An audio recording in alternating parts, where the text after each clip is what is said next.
The shocking number of dead bodies accumulating around the Clintons cannot be considered a coincidence any longer, especially now that the youngest potential victims have been identified under truly tragic circumstances. The most scandalous couple in political history's body count seems to be on the rise once again, after a brief reprieve of no sudden, mysterious casualties. The latest is possibly the most shocking yet, as children have never been part of the equation, but now seem to be. The casualties that keep accumulating around this crooked woman with major secrets she's desperate to keep hidden, no matter who she has to kill off to ensure it has reached an unprecedented level that cannot, or should not, be ignored any longer. With President Donald Trump in charge, new incidents that may have gone unnoticed in the past two-term too-long administration are now being brought into question.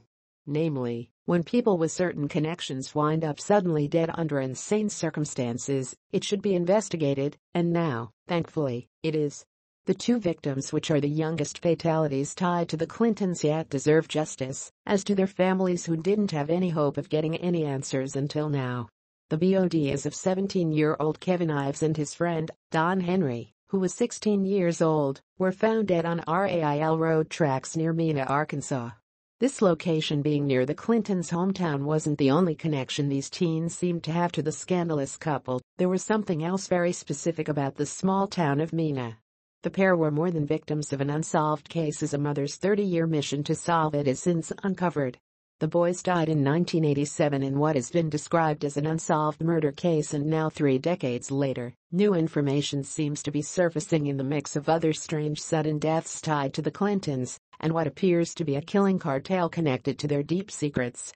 Clinton AP appointed state medical examiner, Dr. Fahmy Malak, initially ruled the boys' deaths as accidental despite the apparently obvious signs of homicide, not suicide, or simply being on the tracks at the wrong time, which would suggest an accident.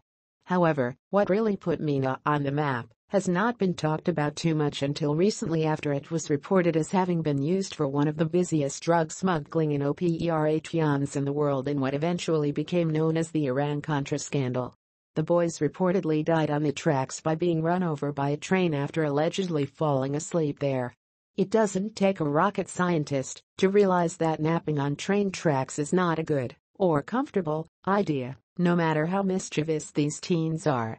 What may have, for whatever reason, seemed like a strange explanation for a tragic event, it only gets more precarious now that other information has surfaced that wasn't available in the 80s as the Clintons were pursuing their political careers, namely that an out-of-state examiner said the cause of death was clearly murder by beating and stabbing before they were placed on the RAIL road tracks.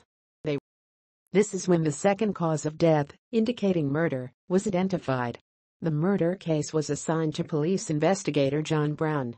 From the get-go, the case file was in shambles.